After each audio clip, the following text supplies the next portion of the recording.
Fala pessoal, tudo bem? Eu sou o Caio, sou assessor de investimentos aqui na XP e hoje vou mostrar um estudo de caso que eu fiz para um cliente meu recentemente. Eu frequentemente recebo perguntas como: Caio, o que compensa? Financiar ou comprar meu imóvel à vista? E nesse estudo de caso a gente vai conseguir ter uma noção melhor do que é mais viável financeiramente para construir patrimônio e levando em consideração as características desse cliente, tá? Então eu preciso contextualizar vocês primeiro. O que faz parte desse estudo? O cliente ele queria construir um imóvel de 800 mil reais. Ele tinha em mãos apenas 380.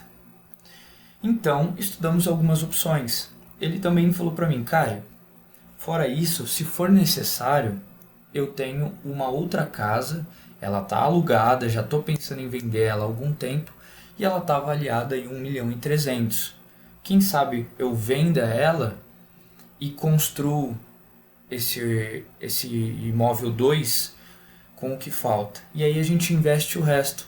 Falei, bom, então isso muda um pouco o jogo, vou trazer algumas opções aqui para você. E aí vou começar nessa apresentação aqui, depois eu vou para uma ferramenta nossa que exemplifica de forma mais clara.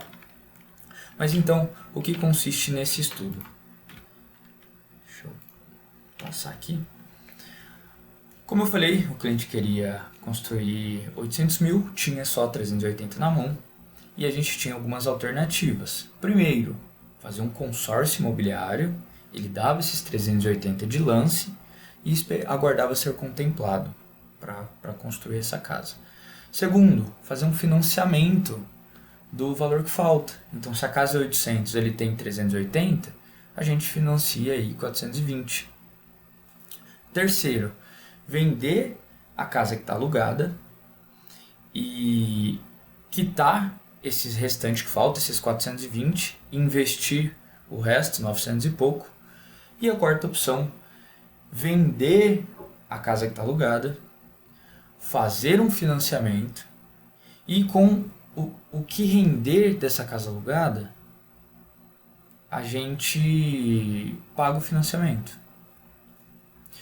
Então vamos lá. Primeiro vou falar do consórcio. Alguns pontos positivos do consórcio. Então ele ia ter um prazo de 180 meses, né, que vai dar 15 anos mais ou menos. A gente poderia usar lance embutido. O que é o lance embutido?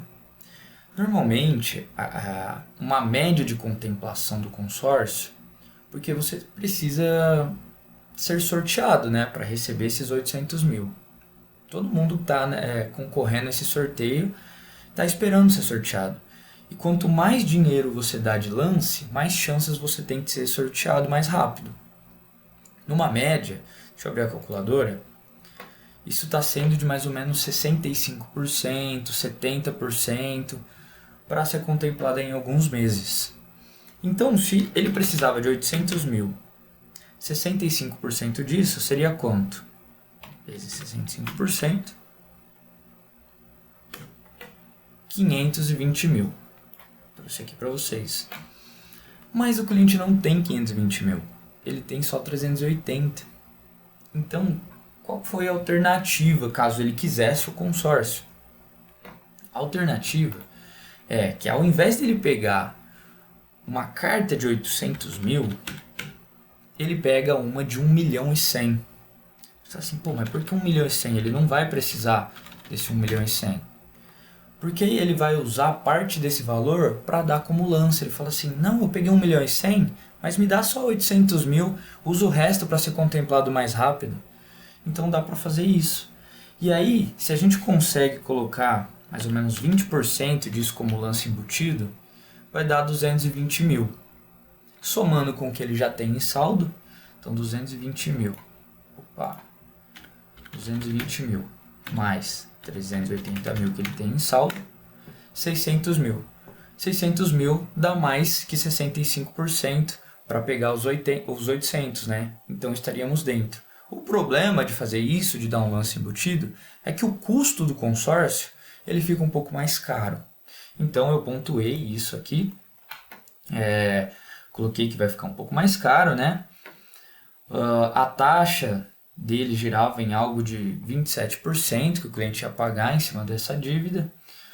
Qual que é o desembolso aqui? Coloquei de 1 milhão a 1 milhão e 300, é o custo que ele vai ter. Então é o seguinte, se o custo dele é de 1 milhão e ele pegou 800 mil, então ele vai estar devendo 200. Por que de 1 milhão a 1 milhão e 300? Porque é aquele negócio que eu disse do lance embutido. 1 milhão e 300 menos 800 mil vai dar 500 mil. Isso num período de 15 anos. Tá? Mas fazendo dessa forma, ele não abre mão dos imóveis dele. Do imóvel que está alugado e constrói esse outro imóvel em D0, né? Só que tem um porém. Eu vou mostrar para vocês que o consórcio é o que fica mais barato para o cliente quando ele quer construir ou comprar um veículo sem ter o dinheiro imediato. Só que tem um porém. Você não pode ter pressa. Porque você dá o lance e precisa aguardar ser contemplado. E esse cliente tinha pressa. Ele precisava construir até em janeiro, fevereiro do ano que vem. Pô, a gente está em agosto aí. Eu não posso prometer para ele que ele vai dar esse lance e ser contemplado até janeiro. Porque aí, se não acontece, ele vem brigar comigo, né? Então, vamos para a segunda alternativa, que é o financiamento. Então, trouxe alguns custos do financiamento. Se a gente financia 420 mil, né, que é o que falta para dar os 800, ia cobrar 40 mil só de taxa, fora os juros que ele tem que pagar. É quanto esses juros? Aqui a gente cota em alguns bancos. Então eu até trouxe aqui, ó, Banco Bradesco, Banco Santander, Banco Itaú. O mais barato foi o Bradesco mesmo, em 12%. E aí a gente fez o cálculo desses juros depois, eu vou mostrar. Então aqui, ó, o custo desse financiamento ia ficar em torno de 1.250 a 1.380. Isso a gente está falando de milhões. Então se a gente pega o menor custo do consórcio, que era 1 milhão, esse aqui já está 250 mais caro. Se a gente pega o maior custo do consórcio, que era 1.3, esse daqui está 80 mil mais caro. Tá? Qual que é a vantagem de ter um financiamento? Você começa pagando mais, aqui ó, a primeira parcela, deixa eu ver se eu consigo arrastar para lá. Você começa pagando na casa dos 5.700 e esse valor vem diminuindo ao longo do tempo. Então na última parcela ele vai estar pagando 1.300. Então a pessoa se aperta um pouquinho para pagar no começo, mas no final fica mais fácil. E outra vantagem é que você pode amortizar. Então assim, se tiver sobrando dinheiro, a cada uma parcela a mais que você paga, você elimina 3 do fim. Então assim, eu tenho que pagar mês que vem 5.700, mas eu tô com 12 mil sobrando aqui. Se você der os 12 mil, você elimina 3 parcelas lá do final, porque a maioria vai ser juros. A maioria dessas parcelas no fim vai ser juros. Pontuei isso tudo para ele. E aqui tem o cenário 3, né? O cenário que a gente vende o imóvel alugado, pega esses 1.350.000 que vale, paga o quanto falta. Aqui, vamos fazer o seguinte, ó, 1.350.000 menos falta 420, né? 420 mil. Então vai sobrar 930 e esse 930 a gente pode investir. É uma opção. Aqui ele não paga juros, aqui ele não paga nada. E tem a opção 4. A opção 4, a gente faz um financiamento. Esse mesmo financiamento aqui, ó, ele ia pagar isso aqui por mês. 5.700. Vende o imóvel alugado, ele ia pegar 1.350.000 na mão, investe esses 1.350.000 e os próprios rendimentos pagam o custo desse financiamento. Então é uma quarta opção. E beleza, qual vai dar mais dinheiro para ele no longo prazo? Qual vai ser mais vantajoso? Que é um planejamento financeiro, né? E aqui a gente coloca alguns objetivos, por exemplo. se aposentar com 60 anos, igual eu coloquei aqui, ó, se aposentar com 60 anos, recebendo uma renda mensal de 20 mil por mês. Qual que é o segundo objetivo dele? Adquirir essa casa. E aqui você pode pôr resgatando do seu patrimônio, a casa numa parcela única, ou parcelado, que é igual a gente fez o financiamento. Essa primeira estratégia aqui é financiando, tá? Por 30 anos. Calculei a média do financiamento, porque se começa em 5.700 e termina em 1.700 e pouco, então eu peguei o valor médio, que aí vai ser cobrado durante todo esse tempo aí por 30 anos. Outra coisa que eu fiz, vamos aqui em patrimônio, investimentos e outra instituição, coloquei que ele vai aplicar o valor total da casa. Então esse aqui a gente está analisando o cenário 4, o cenário que ele financia e aplica o valor total da casa que estava alugada, 1.350. Investimento interno que ele já tem aqui, né?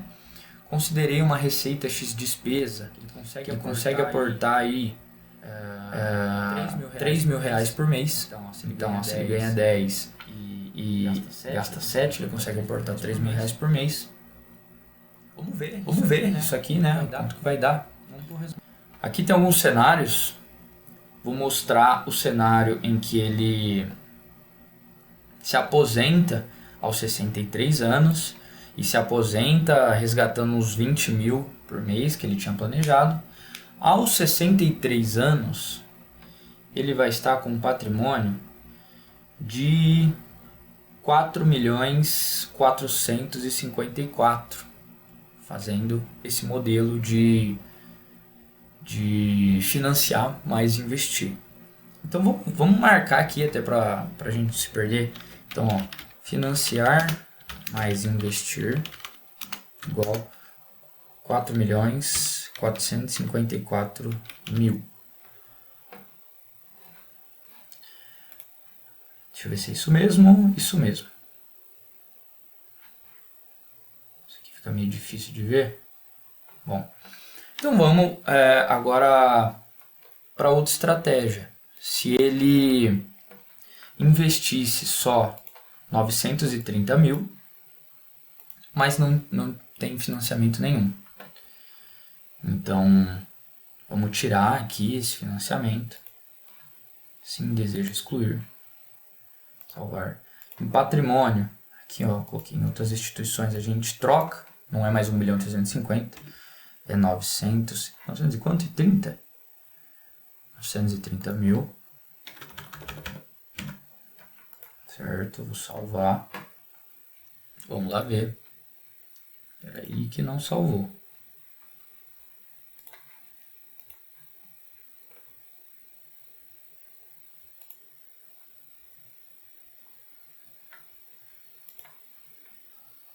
Bom, vamos ao cenário 4 aqui, que ele se aposenta aos 63.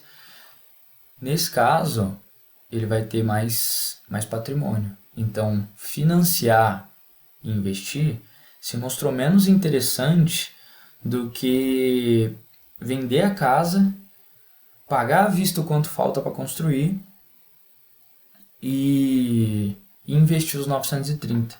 Por quê? Quanto ele vai ter aqui aos 63 anos? 4.886.000. Então vou colocar aqui, ó, venda da casa mais investir 4.883.000, era isso? 63, 4.886.000. Tá. Então, a gente fez esses dois cenários, visto que a gente já descartou as duas primeiras possibilidades, que era financiar sem investir nada, financiar e ele continua com os dois imóveis. Isso eu não consigo jogar aqui. Por quê? Porque se tem um financiamento alto de 6 mil, mas a receita dele não acompanha, sendo que eu coloquei que ele vai investir 3 por mês, então não vai dar certo o gráfico. Então por isso a gente descartou essa possibilidade e descartamos também o consórcio porque ele está com pressa. Ele quer construir em janeiro, fevereiro. Conversando com ele, ele falou assim: Caio, vamos testar outra coisa? Isso estava na minha mente, eu não sabia como colocar no papel, mas agora que você tem essa ferramenta a gente consegue dar uma brincada. Ao invés de financiar 420, ele pensou em financiar só 200. Não ia mexer nos 1.350.000 que veio da casa alugada, mas ele também não ia aportar por 5 anos. Então, quando a gente fez o primeiro estudo, ele estava aportando 3.000 todo mês. E o que pagava o financiamento de 420 era o rendimento daqueles 1.300.000 da casa alugada que ele vendeu. Dessa vez, o que vai pagar o financiamento é o próprio salário dele, não vai tirar nada dos rendimentos. Então vamos ver quanto vai ser esse patrimônio no fim da vida, né? Coloquei aqui então, receita dele, R$10.000, despesa dele, como ele não vai investir por 5 anos, então vamos pôr que a despesa está no mesmo patamar da receita, 10.000 também. Só que por só 10 anos. Vamos colocar que ela tem previsão de término. 10 anos não, 5 anos. Falei errado, só por 5 anos. Então a previsão de término dela, vou pôr aqui 63 para dar agosto de 2030. A gente está em agosto. Tá, então ele não aporta nada por 5 anos. Após 5 anos, vou colocar aqui mais uma despesa. Porque essa daqui vai se encerrar, né? Essa de 10.000. Então após 5 anos... ele volta para os antigos 7.000 de despesa. Vou colocar aqui, então, gasto 2. Ele voltou para os 7.000. Porque ele falou que após 5 anos ele vai voltar a aportar. Então ele voltou para os 7.000 de despesa. Frequência. Mensal ao se aposentar. E começa quando? Começa em setembro, porque a outra termina em agosto de 2030. Tá? Beleza. E no patrimônio? Patrimônio, a gente deixa 1.350.000, que é o que ele falou. E vamos ver o resultado disso. Então, mesmo ficando sem investir nada durante 5 anos, para pagar o financiamento de 200.000, ele vai se virar de algum jeito. Ele paga do salário, ele dá um jeito. No fim da vida não, aos 63 anos, ele vai ter 5.730.000. Então, cara, uma hipótese que eu nem tinha pensado, conversando com o cliente, ele deu a sugestão e foi o que mais deu dinheiro para ele, o que vai dar dinheiro, né? E a gente adotou essa decisão. Falou: nossa, Caio, muito obrigado, me esclareceu, eu não sabia se eu vendia a casa pagava à vista, se eu vendia a casa fazia financiamento, se eu fazia um consórcio, eu tava perdido. Falei: não, cara, eu tô aqui para isso, a gente vai conversando, a gente vai se alinhando.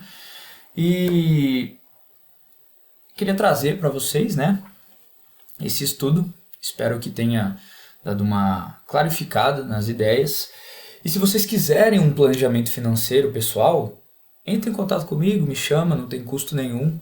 Eu monto um planejamento financeiro de vocês, porque todo mundo sabe que tem que investir, mas não sabe quanto tem que investir por mês, por quanto tempo, não sabe com quantos anos quer se aposentar, não sabe com quanto quer se aposentar, tá?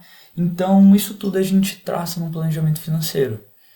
E por hora eu fico por aqui, e qualquer dúvida a gente vai se falando.